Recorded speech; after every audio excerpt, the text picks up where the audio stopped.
ভাইয়া, আমি তোকে বারণ করছি তো, তুই আমার কথা শুনছিস না কেন? আমার কথাটা শুনে আমার বড় ভাই লিটন আমাকে বলল, তোর কথা কেন শুনতে হবে? তাছাড়া কাজ করলে শরীর মন দুটোই ভালো থাকে। আমাকে এখন বারণ করিস না তো তুই। আমাকে কাজ করতে দে। আমি আমার বড় ভাই লিটনের কথাটা শুনে বললাম, তোর ভালো লাগতে পারে কাজ করতে, কিন্তু ভাইয়া আমার একটু ভালো লাগছে না। আমি আর কাজ করতে পারবো না। এখন আমি ঘুমাবো। আমি কথাটা শেষ করতেই আমার বড় ভাই লিটন আমার দিকে খানকে অবাক চোখে তাকালো। আমি আমার লিটন ভাইয়ার এমন চাহনি দেখে কিছুই বুঝতে পারলাম না। আমি আমার লিটন ভাইয়ার দিকে তাকাতেই আমার লিটন ভাইয়া আমাকে খানেক অবাক করে দিয়ে আমাকে, হ্যালো আমার কলিজার বন্ধুরা, কেমন আছো সবাই? প্রতিদিনের মতো আজও আমি তোমাদের মাঝে নতুন একটি ভিডিও নিয়ে হাজির হয়েছি। আজ আমি তোমাদের বলবো আমার নিজের আপন বড় ভাইয়ের সাথে আমার জীবনের আরও একটি অসাধারণ সত্যি গল্প। আমি জানি এমন গল্প হয়তো তোমরা এর আগে কখনো শোনোনি। আমি শতভাগ সিওর হয়ে বলতে পারি আজকের ভিডিওটা দেখার পর তোমাদের ও জল আসবে। তাই তোমাদের অনুরোধ করছি সম্পূর্ণ ভিডিওটি দেখার। তো বেশি কথা না বলে চলো গল্প ফিরে যাই। আমি লিপিকা রায়। আমার বয়স 21। আমি একটা প্রাইভেট কলেজে পড়াশোনা করছি। আমার বাবা একজন ব্যাংকার। আমার মা আছেন। আমার মা পেশায় একজন গৃহিণী। আমার এক বড় ভাই আছে। আমার বড় ভাইয়ের নাম লিটন। আমার বড় ভাই লিটন পড়াশোনা শেষ করে এখন চাকরির ইন্টারভিউ দিয়ে যাচ্ছে। তবে তার এখনো কোনো চাকরি হয়নি। আমি আমার বড় ভাই লিটনকে অনেক সম্মান করতাম। আমার বড় ভাই লিটন ও আমাকে অনেক স্নেহ করতেন। ছোটবেলা থেকেই আমাদের দুই ভাই বোনের মাঝে অনেক ভালো টান ছিল। আমরা দুই ভাই বোন সব সময় মিলেমিশে থাকতাম, যেই কারণে আমাদের বাবা মা ও ভীষণ খুশি হতেন। আমি ছোটবেলা থেকেই পড়াশোনায় খুব একটা ভালো ছিলাম না। আমার বড় ভাই লিটন পড়াশোনায় অনেকটাই এগিয়ে ছিল আমার থেকে, যেই কারণে আমার বাবা মা সব সময় আমার বড় ভাই লিটনের দিকে একটু বেশি খেয়াল করত। লিটন ভাইয়ার সকল কথা তারা শুনত। লিটন ভাইয়ার সকল আবদার পূরণ করতেন। যদিও আমার ছোট ছোট ইচ্ছেগুলো ও আমার বাবা মা পূরণ করতেন, তবে লিটন ভাইয়ার প্রতি সকলের আলাদা একটা ভাবনা ছিল। লিটন ভাইয়াকে নিয়ে সকলের একটা স্বপ্ন ছিল যে লিটন ভাইয়া পড়াশোনা করে অনেক বড় হবে। আমার লিটন ভাইয়া ও নিজের পড়াশোনা আরো ভালো করে চালিয়ে যাচ্ছিল, কারণ সে নিজেও চাইতো তার সকল স্বপ্নগুলো যেন পূরণ হয়। আমি এসব নিয়ে কোনো সমস্যা ছিল না। আমি যতটা পারি ততটা পড়াশোনা করি। আমার তেমন কোনো স্বপ্নও নেই। জীবনে যতটা এগিয়ে যাওয়ার যায় যাব। বিশেষ কোনো ব্যাপার নেই আমার। আমি আমার মতোই পড়াশোনা করতে থাকি। একদিন সন্ধ্যার দিকে আমি সিরিয়াল দেখছিলাম। এমন সময় আমার লিটন ভাইয়া বাড়িতে আসলেন। লিটন ভাইয়া বাড়ি ফিরে এসে আমাকে বসে থাকতে দেখে আমার পাশে এসে বসলেন।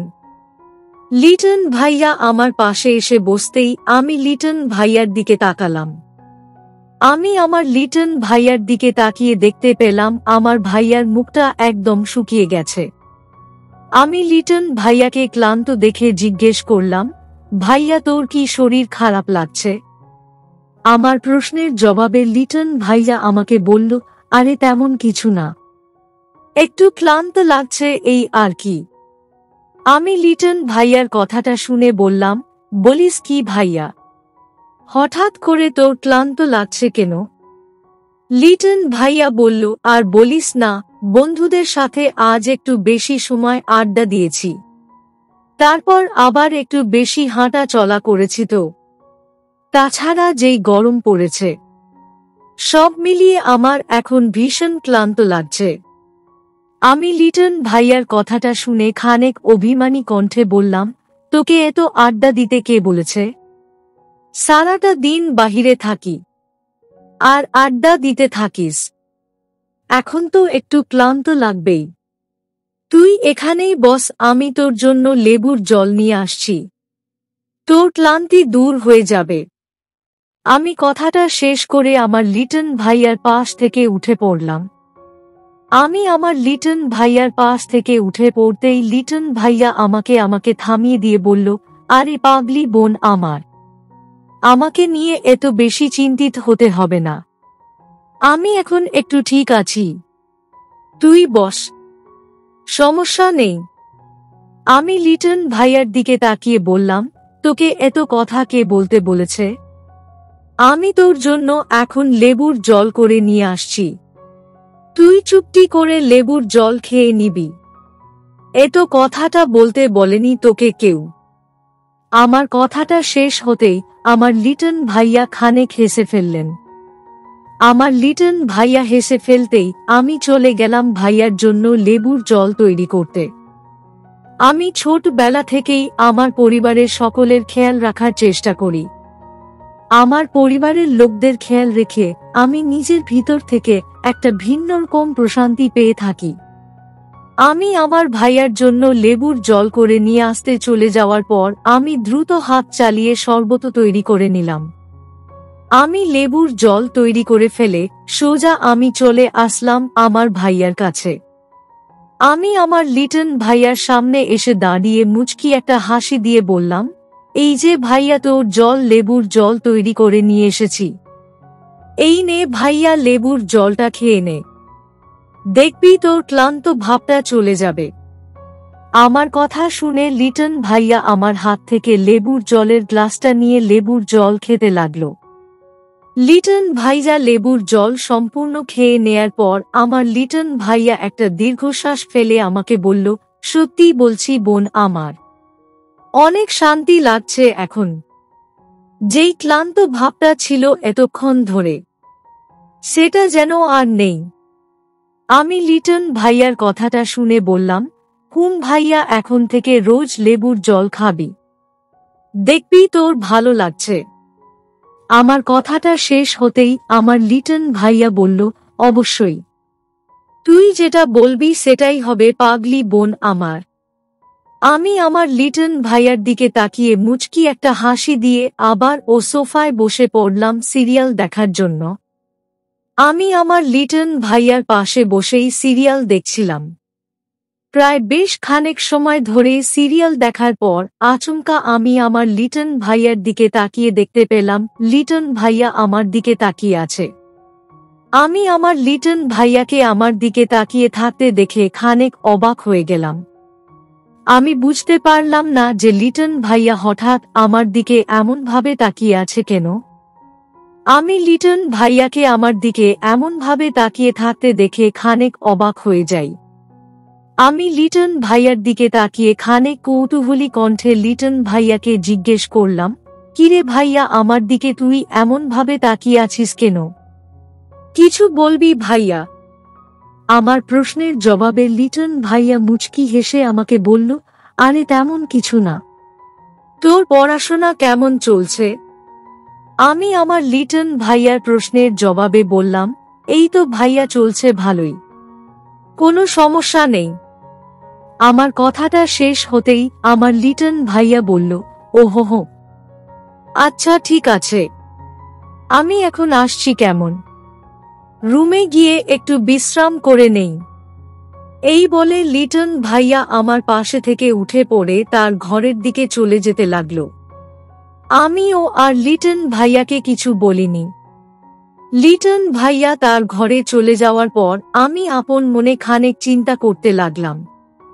আসলে আমি বুঝতে পারছি না যে লিটন ভাইয়া তখন এমনভাবে আমার দিকে তাকিয়েছিল কেন। তাছাড়া লিটন ভাইয়ার চোখে মুখে কেমন যেন অদ্ভুত এক চিন্তার ছাপ ও দেখা গেছে। আসলে লিটন ভাইয়ার কি হয়েছে? আমি আপন মনে খানেক সময় আমার লিটন ভাইয়ার কথা চিন্তা করতেই আচমকা আমার কানে ভেসে আসলো আমার বাবা মায়ের কণ্ঠস্বর। আমার মা আমাকে ডেকে বললেন রাতের খাবার খেয়ে যেতে। আমি আমার মায়ের ডাক শুনতেই আমার ঘোর কেটে যায়। আমি সোফা থেকে উঠে চলে যাই রাতের খাবার খেতে নিতে। আমি খাবার টেবিলের সামনে এসে দাঁড়াতেই দেখতে পেলাম আমার বাবা মা ও লিটন ভাইয়া খাবার টেবিলে বসে আছে। লিটন ভাইয়া তার মাথা নিচু করে আছে। লিটন ভাইয়াকে এমনভাবে মাথা নিচু করে বসে থাকতে দেখে আমার মনের মাঝে কেমন যেন করে উঠল।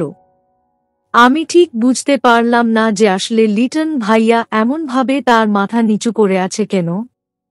আমি আমার লিটন ভাইয়ার দিকে খানকে সময় তাকিয়ে থাকতেই আমার মা আমাকে বললেন, ওখানে দাঁড়িয়ে আছিস কেন?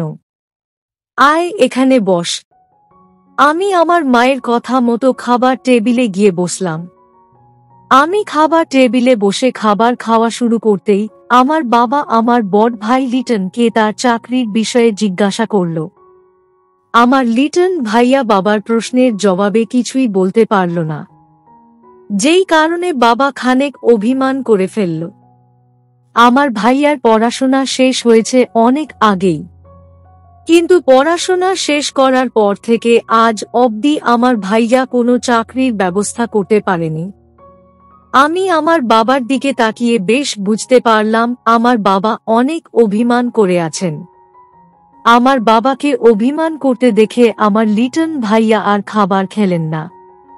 লিটন ভাইয়া কোনো কথা না বলে খাবার টেবিল থেকে উঠে পড়লেন আর চলে গেলেন তার ঘরের দিকে। লিটন ভাইয়া তার ঘরের দিকে চলে যাওয়ার পর আমিও খাবার খেলাম না। আমার মনটা খানিক বিষণ্ণ হয়ে উঠল, তাই আমিও খাবার টেবিল থেকে উঠে পড়লাম। আমি খাবার টেবিল থেকে উঠে পড়তেই আমার মা আমাকে বললেন, কিরে মা, তুই কেন উঠে পড়ছিস? খাবারটা খেয়ে নে। আমি আমার মাকে বললাম, না মা, আমার এখন খাবার খেতে ইচ্ছে করছে না, পরে খাবো। এই বলে আমি নিজের ঘরের দিকে চলে আসলাম। আমি আমার ঘরে এসে আপন মনে ভাবতে থাকি আমার লিটন ভাইয়ার চাকরি কেন হচ্ছে না। তাছাড়া আজ যদি লিটন ভাইয়া কোনো চাকরি না পায়, তবে সেটাই কি আমার ভাইয়ার ভুল নাকি? আজ হয়তো লিটন ভাইয়া চাকরি পাচ্ছে না, কিন্তু পরে তো চাকরি পেতে পারে। আজ আমার বাবার এমনভাবে অভিমান করাটা মোটেও উচিত হয়নি। আমি আপন মনে লিটন ভাইয়ার কথা ভাবতে লাগলাম। প্রায় ঘন্টা খানেক সময় আমি আমার লিটন ভাইয়ার কথা ভাবতেই আমার চোখের কোণে জল চলে আসলো। আমার লিটন ভাইয়া তো তার মনের কথাগুলো কাউকে বলতে ও পড়ছে না। আমি খানেক সময় আমার লিটন ভাইয়ার কথা ভাবতেই আচমকা আমি লক্ষ্য করলাম আমার ঘরের সামনে কেউ হয়তো দাঁড়িয়ে আছেন। কিন্তু এই সময় আমার ঘরের সামনে কে আসবে? আমি খানকে সাহস করে বিষয়টা বোঝার জন্য বললাম, কে ওখানে? আমার প্রশ্নের জবাবে আমার লিটন ভাইয়া বলল, আমি রে লিপিকা, বোন আমার। তুই এখনো জেগে আছিস? আমি লিটন ভাইয়ার প্রশ্নের জবাবে বললাম, হ্যাঁ ভাইয়া, ঘুম আসছে না, তাই আর কি জেগে আছি একটু। আয় ভিতরে আয় ভাইয়া। আমার কথাটা শেষ হতেই আমার লিটন ভাইয়া আমার ঘরে প্রবেশ করল। আমার লিটন ভাইয়া আমার ঘরে প্রবেশ করতেই আমি আমার লিটন ভাইয়াকে জিজ্ঞেস করলাম, তুই এখনো জেগে আছিস কেন ভাইয়া? আমার প্রশ্নের জবাবে লিটন ভাইয়া একটা দীর্ঘশ্বাস ফেলে বলল, আমার ও যে ঘুম আসছে না রে লিপিকা। জানিস, আমি একটা চাকরির জন্য অনেক চেষ্টা করেছি, তবে কেন যেন আমার চাকরিটাই হচ্ছে না। এইদিকে বাবা ও আমার উপর অভিমান করে ফেলেছে। আমি এখন কি করব কিছুই বুঝতে পারছি না। আমি আমার লিটন ভাইয়ার কথাটা শুনে বললাম, ভাইয়া, তবে কি চাকরির আশা করা ছেড়ে দিয়ে একটা ব্যবসার কথা চিন্তা করবি? আমার প্রশ্ন শুনে আমার লিটন ভাইয়া আমাকে বলল, কি করব সেটাই ভাবছি। আমি যদি একটা ব্যবসা ও করতে যাই, তবে আমাকে সাহায্য করার মতো তো কেউ নেই। কে আমাকে সাহায্য করবে? আমি আমার লিটন ভাইয়ার কথাটা শুনে খানেক অভিমানী কণ্ঠে বললাম, কেন রে ভাইয়া? এই বোনটাকে কি তোর চোখে পড়ে না? নাকি আমি মেয়ে বলে ভাবছিস আমি তোকে সাহায্য করতে পারবো না? আমার কথাটা শুনে আমার লিটন ভাইয়া বলল, আরে শোনো পাগলি বোনের কথা শোনো। আমি কখন বললাম যে তুই আমাকে সাহায্য করতে পারবি না? অবশ্যই তুই আমাকে সাহায্য করতে পারিস। কিন্তু লিপিকা আমি ভাবছি যে তুই আমার সাথে কাজ করতে পারবি কিনা। তোর পড়াশোনা আছে, পড়াশোনার মাঝে তুই আমাকে কি করে সাহায্য করবি? আমি লিটন ভাইয়াকে চিন্তিত দেখে মুচকি হেসে বললাম, আরে ভাইয়া তুই অযথা চিন্তা করছিস, আমি সব দিক সামলে নিতে পারবো, তুই দয়া করে চিন্তা করিস না। আমি আজ থেকে তোর সকল কাজে তোকে সাহায্য করব। আমার কথাটা শুনে আমার লিটন ভাইয়ার মুখে হাসি ফুটল। অতঃপর আমি আর লিটন ভাইয়া মিলে একসাথে বসে আমাদের ব্যবসার কাজ করছিলাম। কাজ করতে করতে অনেক সময় হয়ে গেল অথচ কাজ শেষ হচ্ছে না। আমি যদিও লিটন ভাইয়াকে অনেকবার বলেছি যে আজ এখানেই কাজ শেষ করতে, আবার আগামীকাল থেকে শুরু করব সব, কিন্তু লিটন ভাইয়া আমার কথাটা খুব একটা গুরুত্ব দিল না। সে তার নিজের মতোই কাজকর্ম করতে থাকল।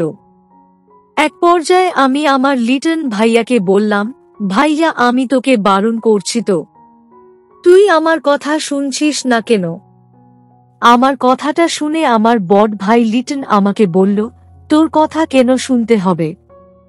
তাছাড়া কাজ করলে শরীর মন দুটোই ভালো থাকে। আমাকে এখন বারণ করিস না তো তুই, আমাকে কাজ করতে দে। আমি আমার বড় ভাই লিটনের কথাটা শুনে বললাম, তোর ভালো লাগতে পারে কাজ করতে, কিন্তু ভাইয়া আমার একটু ভালো লাগছে না, আমি আর কাজ করতে পারবো না, এখন আমি ঘুমাবো। আমি কথাটা শেষ করতেই আমার বড় ভাই লিটন আমার দিকে খানকে অবাক চোখে তাকালো। আমি আমার লিটন ভাইয়ার এমন চাহনি দেখে কিছুই বুঝতে পারলাম না। আমি আমার লিটন ভাইয়ার দিকে তাকাতেই আমার লিটন ভাইয়া আমাকে খানেক অবাক করে দিয়ে আমাকে বলল, এখন আমি চাই সফল হতে, আর আমাকে সফল করতে পারে একমাত্র এই পরিশ্রম। আমি তাই পরিশ্রম করতে চাই।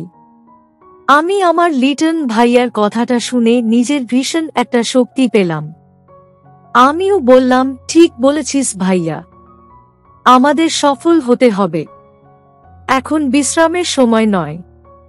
আমি আমার কথাটা শেষ করতেই লিটন ভাইয়ার সাথে কাজ করতে থাকলাম। লিটন ভাইয়ার সাথে কাজ করে আমার ভীষণ ভালো লাগছে। মনের মাঝে এক অদ্ভুত প্রশান্তি পাচ্ছি আমি আর আমার বড় ভাই লিটন প্রায় অনেক সময় ধরে কাজ করলাম, সেই সাথে অনেক গল্প করলাম। সকল কাজ শেষ করে অতঃপর আমি ঘুমাতে চলে গেলাম। সত্যি বলতে আমার লিটন ভাইয়ার সাথে কাজ করে আমার ভীষণ ভালো লেগেছে। মনের মাঝে এক অদ্ভুত প্রশান্তি পেয়েছি আমি। অতঃপর আর কি, এমনভাবেই আমি রোজ আমার ভাইয়ার সাথে কাজ করতাম। কাজ করতে আমার ভীষণ ভালো লাগে। আমি আজ অনেক খুশি আমার ভাইয়াকে সাহায্য করতে পেরে। তো বন্ধুরা, এই ছিল আমার নিজের আপন বড় ভাইয়ের সাথে আমার জীবনের একটি সত্যি ঘটনা। তোমাদের কেমন লাগলো আজকের গল্পটা? অবশ্যই কমেন্টে জানাবেন। প্রিয় বন্ধুরা, আজকের ভিডিওটি এখানেই শেষ করলাম। যদি আমাদের ভিডিওটি আপনাদের ভালো লেগে থাকে তবে একটা লাইক করবেন এবং চ্যানেলটি সাবস্ক্রাইব করবেন। আজকের জন্য আপনাদের কাছে বিদায় নিচ্ছি। দেখা হবে আগামীকাল নতুন একটি ভিডিও নিয়ে। সে পর্যন্ত সবাই ভালো থাকবেন। ধন্যবাদ।